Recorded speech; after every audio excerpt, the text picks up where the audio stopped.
നമ്മളുടെ സംസ്ഥാനത്ത് ബാങ്ക് അക്കൗണ്ടുള്ള എല്ലാവരും തന്നെ അറിഞ്ഞിരിക്കേണ്ട പ്രധാനപ്പെട്ട കുറച്ച് കാര്യങ്ങൾ സെപ്റ്റംബർ മാസം 1-ാം തീയതി മുതൽ 30-ാം തീയതി വരെയുള്ള സമയത്ത് എല്ലാവരും അറിഞ്ഞിരിക്കേണ്ട പ്രധാനപ്പെട്ട കുറച്ച് അറിയിപ്പുകളാണ് വീഡിയോ വഴി ഷെയർ ചെയ്യുന്നത്. സ്വന്തമായിട്ട് ബാങ്ക് അക്കൗണ്ടുള്ള എല്ലാവരും ഈ അറിയിപ്പുകളൊന്ന് ശ്രദ്ധിക്കുക. അതോടൊപ്പം തന്നെ ഏതെങ്കിലുമൊക്കെ അറിയിപ്പുകൾ നമ്മൾ ഈ വീഡിയോയിൽ പറയുന്ന കുറച്ച് കാര്യങ്ങൾ നിങ്ങളെ കൂടി ബാധിക്കും എന്നുള്ളത് കൊണ്ട് തന്നെ എല്ലാവരും ഈ കാര്യങ്ങൾ കൃത്യമായിട്ട് ശ്രദ്ധിക്കുന്നതിന് വേണ്ടി നിങ്ങളുടെ സുഹൃത്തുക്കളിലേക്ക് ഷെയർ ചെയ്യുക കൂടി വേണ്ടതാണ്.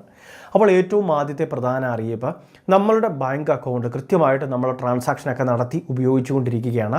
എന്തെങ്കിലുമൊക്കെ വിവിധ മേഖലകളിൽ നിന്നുള്ള പണം സ്വീകരിക്കുന്നതിന് വേണ്ടി, അല്ലെങ്കിൽ മറ്റെന്തെങ്കിലുമൊക്കെ ഇടപാടുകൾക്ക് വേണ്ടി, അല്ലെങ്കിൽ ലോൺ എടുക്കുന്നതുമായി ബന്ധപ്പെട്ടൊക്കെ അക്കൗണ്ട് ഓപ്പൺ ചെയ്തിട്ടുള്ളതാവാം. വിവിധ ആവശ്യങ്ങൾക്ക് വേണ്ടി, വിവിധ ഉദ്ദേശ ആവശ്യങ്ങൾക്ക് വേണ്ടിയാണ് ബാങ്ക് അക്കൗണ്ട് ഉള്ളത്. എന്നാൽ ഈ ബാങ്ക് അക്കൗണ്ട് ചില സമയത്ത് നമ്മളുടെ അക്കൗണ്ട് വീണ്ടും KYC പുതുക്കുന്നതുമായി ബന്ധപ്പെട്ടിട്ടുള്ള അറിയിപ്പുകൾ വരാറുണ്ട്. അത് ശ്രദ്ധാപൂർവം എല്ലാ ഗുണഭോക്താക്കളും ശ്രദ്ധിക്കേണ്ടതാണ്. പ്രത്യേകിച്ച് സാമൂഹിക സുരക്ഷാ പെൻഷൻ പോലുള്ള ആനുകൂല്യങ്ങൾ, മറ്റ് പെൻഷൻ ആനുകൂല്യങ്ങൾ വാങ്ങുന്നവർ, സർക്കാരിൻ്റെ പ്രത്യേക സബ്സിഡികളൊക്കെ ലഭിക്കുന്നവർ, സ്കോളർഷിപ്പുകൾ, ഇങ്ങനെയുള്ള ഒട്ടനവധി സ്കീമിൻ്റെ ആനുകൂല്യങ്ങളോ അല്ലെങ്കിൽ മറ്റേതെങ്കിലുമൊക്കെ തുക ഇടപാടുകളൊക്കെ അത് നമ്മളുടെ അക്കൗണ്ടിലേക്ക് വരുമ്പോൾ അക്കൗണ്ട് ഈ KYC ഒക്കെ പുതുക്കി നൽകിയിട്ടില്ല എങ്കിൽ മരവിച്ച് കിടക്കുന്ന അല്ലെങ്കിൽ ഫ്രീസ് ആവുന്ന ഒരവസ്ഥ ഉണ്ടാകും. ഡോർമെൻ്റ് അക്കൗണ്ടുകൾ എന്നാണ് ഇവ അറിയപ്പെടുന്നത്. അപ്പോൾ ഇത്തരം അക്കൗണ്ടിലേക്ക് പണം വരുന്നതിൽ തടസ്സമൊന്നുമില്ല, പക്ഷേ പണം വന്നു കഴിഞ്ഞാൽ അത് എടുക്കുന്നതിൽ തടസ്സങ്ങളുണ്ടാകും. കൃത്യമായിട്ട് ഇത് സംബന്ധിച്ച മുന്നറിയിപ്പ് ഓരോ ബാങ്കും അവരുടെ ഗുണഭോക്താക്കളെ SMS മുഖാന്തരം അറിയിക്കുന്നതാണ്. ഇനി അതല്ല എങ്കിൽ ചിലപ്പോൾ ഫോണിലൂടെയും ബാങ്കിൽ നിന്ന് പ്രതിനിധി വിളിച്ച് അറിയിക്കാറുണ്ട്. ബാങ്കിൽ നേരിട്ടെത്തി ഇലക്ട്രോണിക് KYC പോലുള്ള കാര്യങ്ങളൊക്കെ ചെയ്യുന്നതിന് വേണ്ടി ശ്രദ്ധിക്കുക. KYC ഒക്കെ ചെയ്യുന്നതിന് വേണ്ടി ശ്രദ്ധിക്കുക. അതായത് നമ്മളുടെ ആധാർ അല്ലെങ്കിൽ നമ്മളുടെ തിരിച്ചറിയൽ രേഖ അതിൻ്റെ ഒറിജിനൽ വേണം. അതോടൊപ്പം തന്നെ തിരിച്ചറിയൽ രേഖകളുടെ പകർപ്പുകൾ കയ്യിലുണ്ടാവണം. അതോടൊപ്പം തന്നെ ബാങ്ക് പാസ്ബുക്കിൻ്റെ ഒരു കോപ്പി ഉണ്ടാവണം. അതോടൊപ്പം തന്നെ ബാങ്ക് നൽകുന്ന ഒരു KYC ഫോം ഉണ്ടാകും. ആ KYC ഫോം കൂടി ഫിൽ ചെയ്താണ് നമ്മൾ നൽകേണ്ടത്.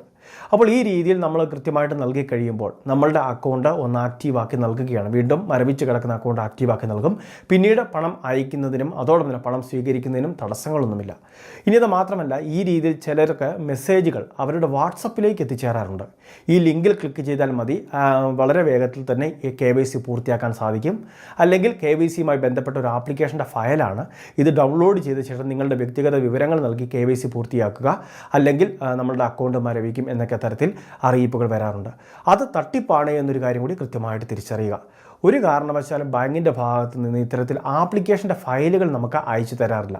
വാട്സപ്പിലേക്കൊക്കെയാണ് ഇത്തരത്തിൽ ഫയലുകൾ അയച്ചു നൽകുന്നത്. അപ്പോൾ അതുകൊണ്ട് തന്നെ തീർച്ചയായിട്ടും ഇത്തരം മെസ്സേജുകളോട് വിവേകപൂർവ്വം തന്നെ പെരുമാറാനായിട്ട് ശ്രദ്ധിക്കുക. പ്രത്യേകിച്ച് യൂണിയൻ ബാങ്കിൻ്റെ ഭാഗത്തു നിന്ന് എന്ന രീതിയിലൊക്കെ വ്യാജേന ഒരുപാട് തട്ടിപ്പ് സംഘങ്ങളുടെ ഫയലുകൾ പ്രത്യക്ഷപ്പെടുന്നുണ്ട്. അത് നമ്മുടെ വാട്സപ്പിലേക്കാണ് വരുന്നത്. ഇങ്ങനെ ഈ ആപ്ലിക്കേഷൻ നമ്മൾ ഡൗൺലോഡ് ചെയ്യുന്ന സമയം തന്നെ നമ്മളുടെ വ്യക്തിഗത വിവരങ്ങളെല്ലാം തന്നെ ഈ തട്ടിപ്പുകാർ കൈക്കലാക്കുകയാണ്. അക്കൗണ്ടിലെ പണം പോകുന്നതിനും ഇത് കാരണമായേക്കാം. അതുകൊണ്ട് തന്നെ തീർച്ചയായിട്ടും ഇത്തരത്തിൽ എന്തെങ്കിലുമൊക്കെ അറിയിപ്പുകൾ വന്നു കഴിഞ്ഞാൽ അതിൻ്റെ സംശയ നിവാരണത്തിന് വേണ്ടി നമ്മൾ ബാങ്കിൽ എത്തിച്ചേർന്ന് തന്നെ കാര്യങ്ങൾ അന്വേഷിക്കുക. അതിനുശേഷം മാത്രം വേണ്ട ക്രമീകരണങ്ങൾ ചെയ്താൽ മതിയാകും. ഇനി ഏറ്റവും അവസാനമായിട്ട് ഈ സെപ്റ്റംബർ മാസം 1-ാം തീയതി മുതൽ 30-ാം തീയതി വരെ സമയത്ത് വിവിധ ദിവസങ്ങളിൽ അത് കൂടുതൽ അവധി ഉള്ളത് കൊണ്ട് തന്നെ ബാങ്ക് പ്രവർത്തിക്കാൻ സാധ്യതയില്ല. പക്ഷേ ഓൺലൈൻ ഇടപാടുകൾക്ക് തടസ്സമില്ല.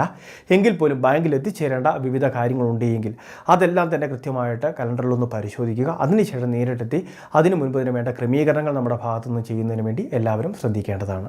അപ്പോൾ ഈ KYCയും ഒക്കെ ആയിട്ട് ബന്ധപ്പെട്ട കാര്യങ്ങളൊക്കെ പ്രത്യേകമായിട്ട് ശ്രദ്ധിക്കുക. അതോടൊപ്പം തന്നെ മെസ്സേജുകൾ, ഓരോ മെസ്സേജ് വരുമ്പോഴും അത് വാട്സപ്പിലായിക്കോട്ടെ അല്ലെങ്കിൽ നമ്മളുടെ ഇൻബോക്സിലായിക്കോട്ടെ ജാഗ്രതാപൂർവ്വം മെസ്സേജുകളെ നിരീക്ഷിക്കുന്നതിന് വേണ്ടി ഗുണഭോക്താക്കൾ ശ്രദ്ധിക്കേണ്ടതാണ്. വളരെ പ്രധാനപ്പെട്ട ഒരു ഇൻഫർമേഷനാണ് ഷെയർ ചെയ്തത്. ഇതുപോലുള്ള അറിയിപ്പുകൾ തുടർന്നും ലഭിക്കാൻ ചാനൽ സബ്സ്ക്രൈബ് ചെയ്യുക, ഫോളോ ചെയ്യുക.